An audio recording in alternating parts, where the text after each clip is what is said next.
Welcome to the second edition of Canter Banter, and spring has well and truly sprung. We're here at the Quainton Stud where many horses start their careers for the Equine Pathway Assessment Day. We're also going to bring you action from all around the British Isles and British show jumping.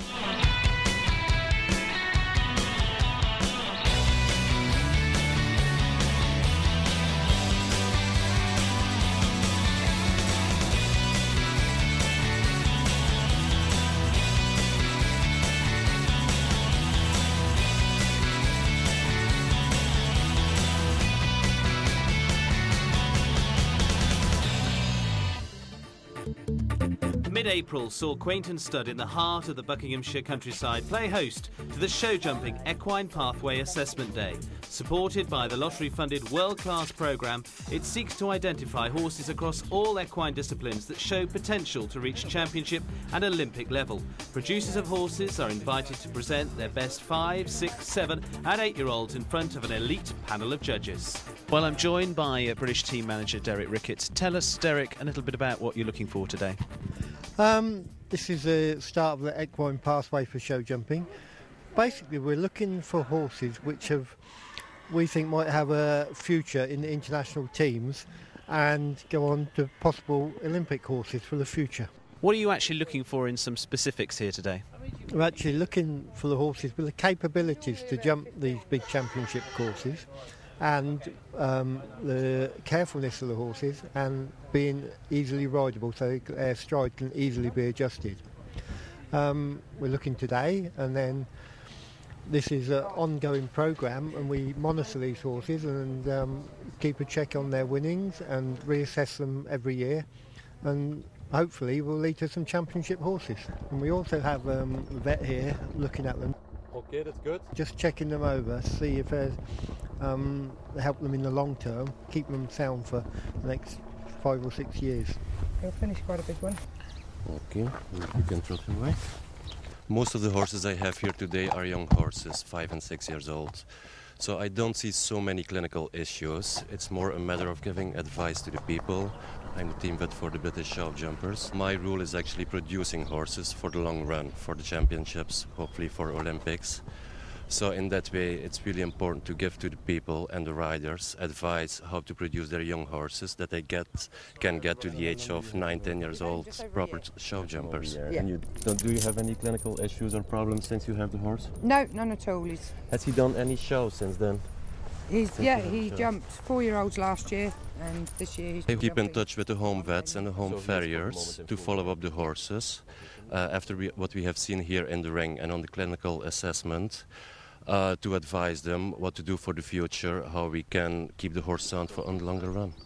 The Equine Pathway provides the structure that helps optimise a horse's competitive career through a network of world-class support. Horses selected on the scheme will be monitored, and riders and owners will receive support and advice on their horse's progression and future competition structure. Well, Simon Davis joins me. Simon, you've been behind the production of some wonderful horses. I've had a lot of nice young horses, Tinker's Boy, Endeavour. I had Roulette last year, a lot of good ones. Is there more of an incentive now for owners to be keeping horses here, or to bring owners into it? Actually, those 2 good horses I sold in England, but I think the majority do go abroad. There's a lot of English people seem to have problems spending the money here, that they'd rather spend it abroad. I don't really know why, for the same article. And hopefully the Equine Pathway will change that mindset, if you like. What have you got here today? I've got 2 5-year-olds. I've got one really top one, horse called Campino, brown one that I actually bought at Quainton when he was a 3-year-old, and another black horse called Wizard, really good one as well. I'm just going to take them to every little show, jump them in British Novice, Discovery, let them go and learn their trade, not worry about age classes, and look at them next year when they're 6, then we'll look at them. Well, Louise Pavitt joins me, the winner of the world-class Under-23 Championship just a few weeks ago at the British Open, now here for the Equine Pathway Assessment Day. Now, you've got quite a busy day today. Yeah, we've got 4 horses here, 3 5-year-olds and 6-year-old, and it's just for the selectors to have a look at the young horses and see if they look good for the future.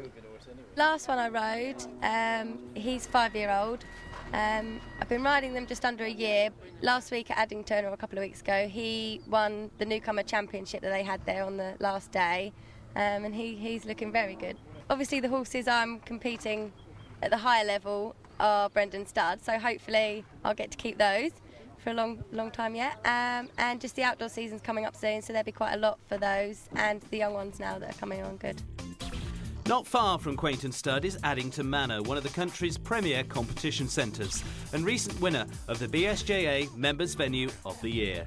Both riders and owners are using today's competitions to progress their horses' education, and for many this is where many fledgling international careers are started, or new riders learn their trade.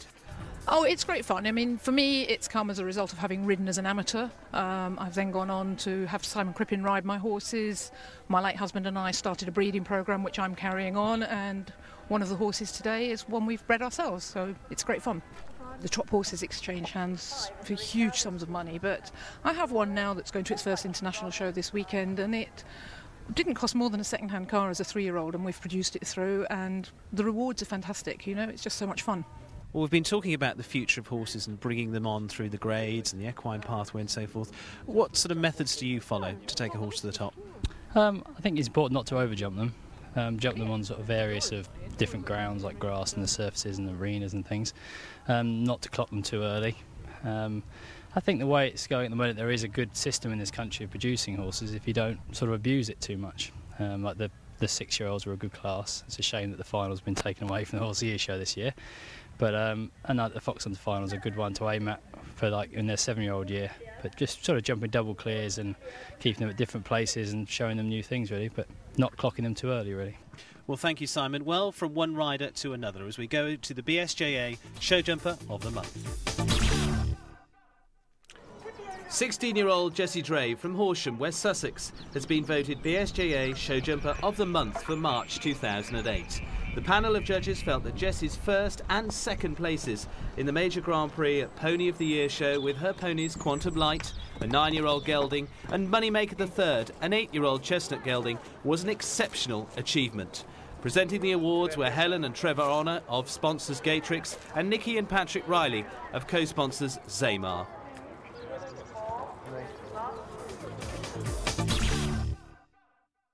My top tip is to adapt your programme to suit your horse as opposed to making every horse fit into your programme. I think when you're in the ring you've definitely got to be going in there for 2 minutes, you own the ring and use it.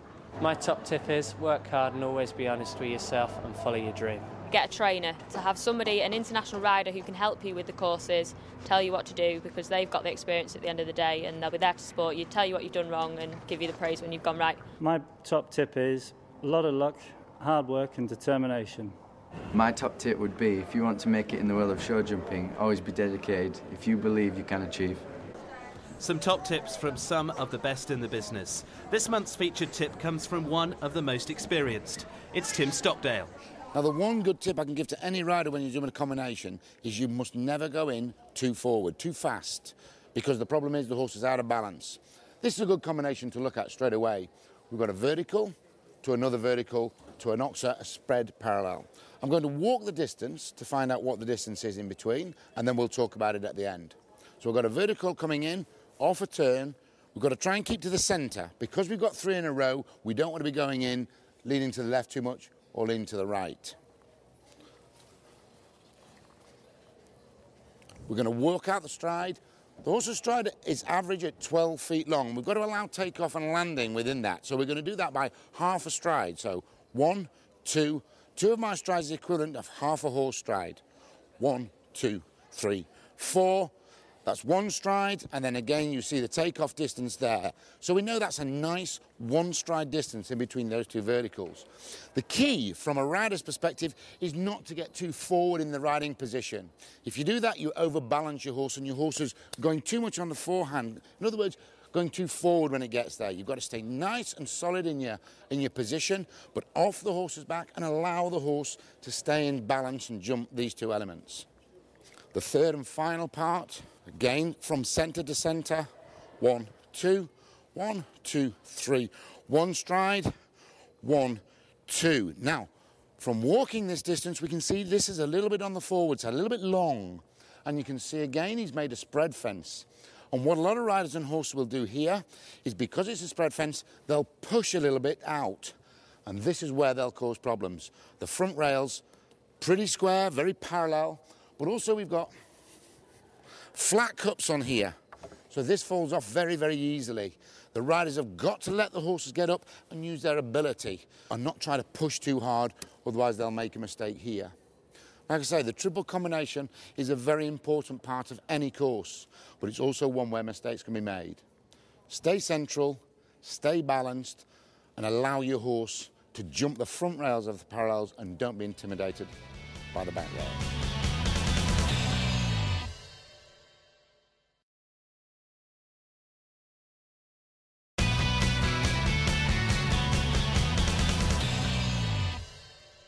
Welcome back to Canter Banter. In this second part, we're off to Wales and West for the Pony European Trials, where riders battle it out for a place on the British team. The David Broome Event Centre, just a stone's throw from the Severn Bridge and Chepstow, is the first venue for the European Pony Viewing Trials. The British pony team has a fantastic record, winning 24 medals over a 10-year period. Since 2004, the pony team has benefited from the backing of John Whittaker International and the careful guidance of chef d'equipe Katrina Moore and Claire Whittaker. Yeah, we've been very successful, and this actually, it's a good grounding for them.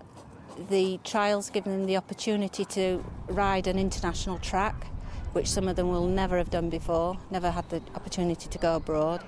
It's very good for us to see the combinations, gives everybody the chance to put themselves forward for selection, and we then look for consistent combinations.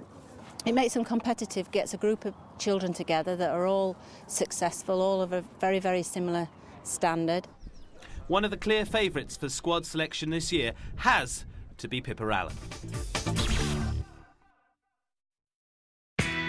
At just 13, Pippa Allen was one of the 4 John Whittaker International Pony Squad members who won Team Gold at the 2007 Pony European Championships. She's won at Pony of the Year show, the Dun Glen at the BSJA Scope Festival and the 138 class at the Horse of the Year show. I think my parents have always been involved in it, and my dad used to jump. I was kind of born into it, really. My dad always helped me. Dad's like my coach and Mum's the groom, so it's all together. I've got Spot the Lady, she's really, really good. I've got Indian to Here, which I'm riding for someone, and he's really, really nice as well. I just got him a couple of weeks ago, and then Caprice, who I'm riding for Jerry Ward, and she's doing really well at the moment, so hopefully she'll keep it up. I'd like to get to the Europeans again, it would be really good. Olympics probably, but that's quite far away yet. Ellen Whittaker, because I just think she's amazing. I don't know really, anything. Any good music. Step Up. Me and Emma Stoker like Step Up, it's like our favourite one, we're addicted to it. Well, Pippa's Indian De Here failed to make it into the jump-off for the European Pony Grand Prix, but a clear round on her second ride, Caprice III, meant she still had an opportunity to impress the selectors. Neil Theobald had set a testing course for those in the first round. Not a big number going forward to the jump-off, but a very, very select few indeed. The jump-off course, full of all the tests you'd expect at a European Championship, and they were off and flying from a very, very early stage. Lots of testing areas on this one, some big wide spreads, including this final line, the triple bar, and then it took control all the way down to the last, to this upright, to finish off in the jump-off round. Pippa completing her round on Caprice III, in top spot at that stage in 33.92. And that goes into leading this European Pony Grand Prix this afternoon. Super round, Pippa, very, very well. Also a part of that final jump-off was Jessie Dray. Final line, making a big jump over the triple bar, and a good flyer to the last as well. Meant they finished in 4th on 34.34. Emma Stoker, Perron the third, finished in 3rd place in 40.10. And Roberta Rowe and Araldo, part of the European team last year when they took gold, finished in 3rd on 34.29. Also a part of the final few was Carrie and Scudamore, Kappa Supreme, a combination that are coming to the fore over the last few months. And a very good run again at Pony of the Year show, and have been very much in consistent form throughout the trials so far. Hadn't been outside the top 10 over the last few days coming into this final Grand Prix. Trained by Alan Fazakali. She certainly listened to her trainer and produced the best round of the day. Great round from her to finish in top spot. 33.80 was the final time.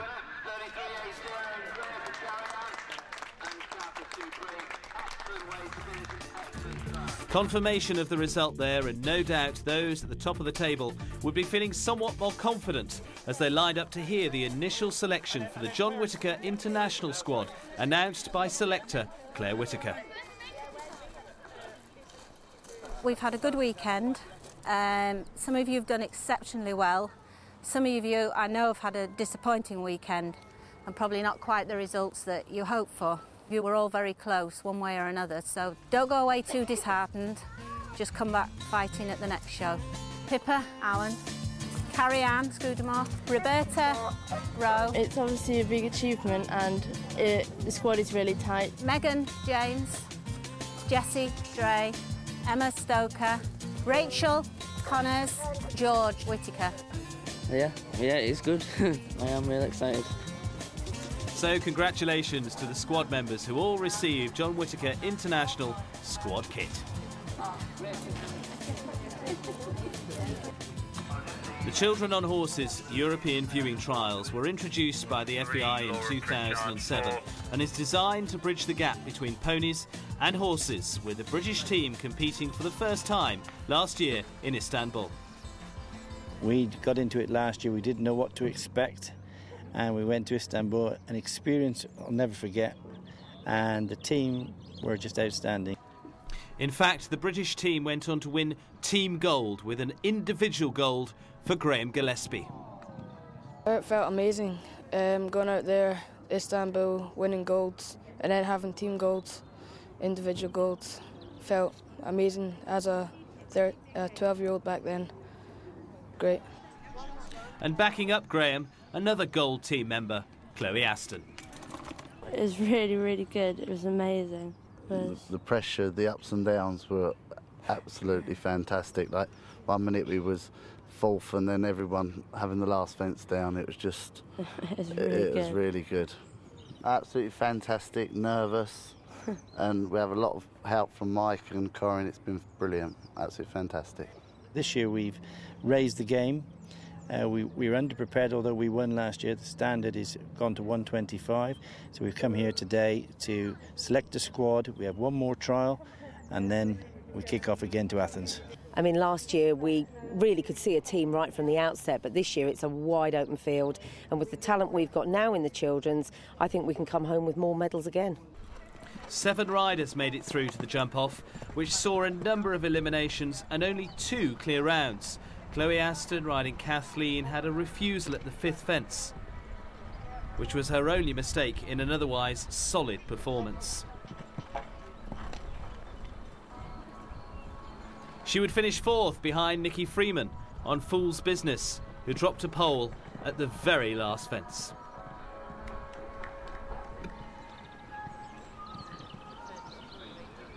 Olivia Dales had a clear round on Arabella, but with a time of 52.75, left the way open for Graham Gillespie riding Ara.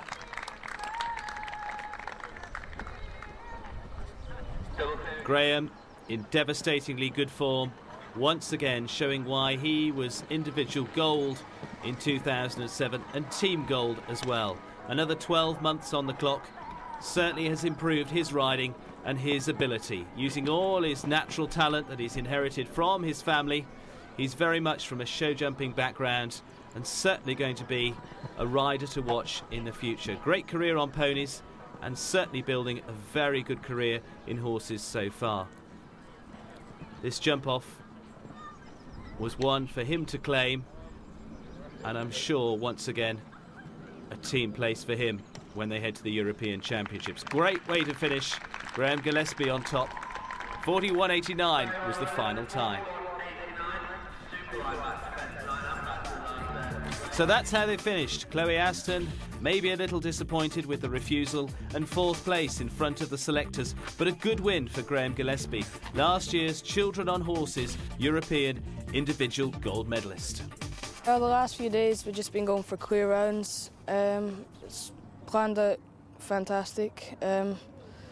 Jumped in the Grand Prix today, went clear first round, so just thought might as well go for it, win it this year.